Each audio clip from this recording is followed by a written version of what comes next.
So here's the deal. I've spent the last few weeks living with 5 of the most hyped gaming laptops of 2025.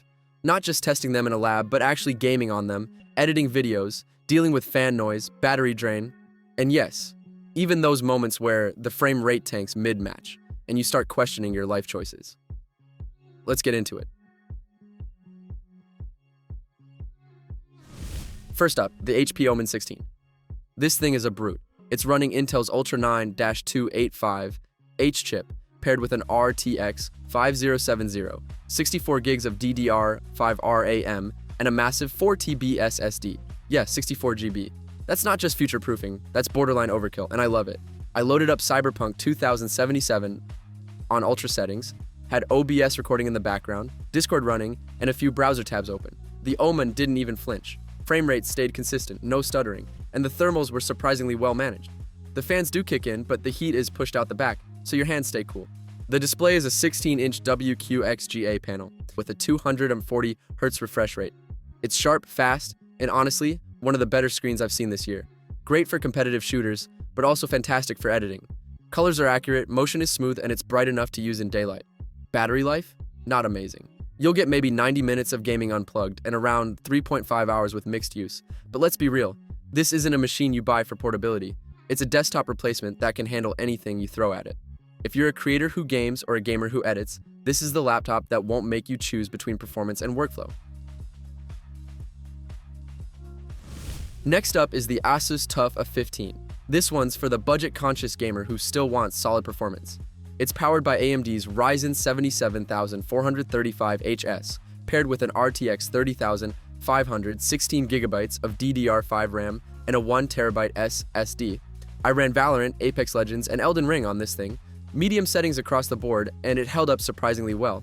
In Valorant, I was getting over 100 FPS consistently. Apex hovered around 70 to 80, and Elden Ring stayed playable at around 60. The build is rugged, definitely has that military-grade feel. It's not sleek, but it's durable. The keyboard is decent, with good travel and a satisfying click. The 144 Hz FHD display is fine for the price. Not the brightest, but responsive enough for fast-paced games. Thermals are where you start to feel the budget. The fans get loud and the chassis warms up during longer sessions, but it never throttled, and performance stayed stable. Battery life is decent, around 3 hours for mixed use, and about 90 minutes for gaming. Not bad for the price point. If you're upgrading from integrated graphics or just want a reliable esports rig without breaking the bank, the TUF A15 is a solid choice. The Zephyrus G14 is still holding its own in 2025.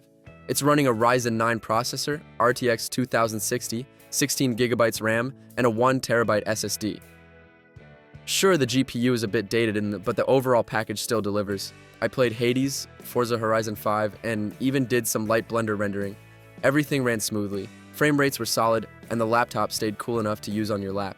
The keyboard is punchy, the display is crisp, and the whole thing is incredibly portable. It fits in a small backpack, weighs next to nothing, and doesn't scream gamer when you pull it out in public. Battery life is one of its strengths, around 6 hours on light use and about 2 hours gaming. That's impressive for a gaming laptop. If you're a student, a traveler, or someone who games casually but still wants a premium experience, the G14 is still one of the best portable options out there. Now we're getting into luxury territory. The Razer Blade 16 is sleek, powerful, and absolutely gorgeous.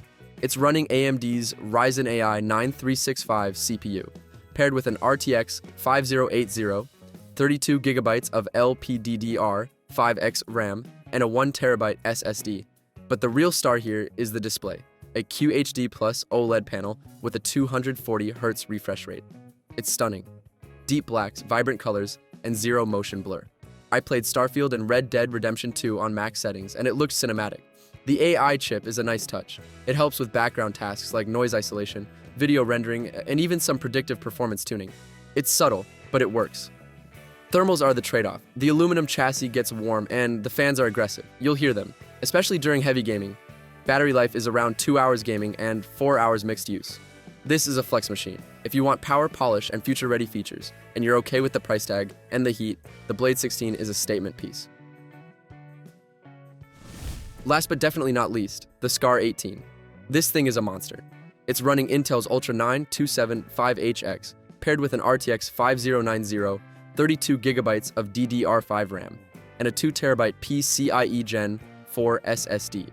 The display is massive, an 18-inch Nebula HDR panel with a 240 Hz refresh rate. It's bright, immersive, and perfect for competitive gaming. I ran Call of Duty Warzone with ray tracing on, and it stayed above 120 FPS consistently. The fans are loud, but they're efficient. Heat is pushed out the back, and the keyboard area stays cool. Battery life is short, about an hour of gaming, and maybe 3 hours of mixed use. But again, this isn't a laptop you buy for portability. If you stream, edit, and game competitively, this is the desktop replacement you've been waiting for. It's big, it's bold, and it doesn't compromise. Let me know which one you'd trust in a ranked match, or which one your wallet can actually handle. Drop a comment.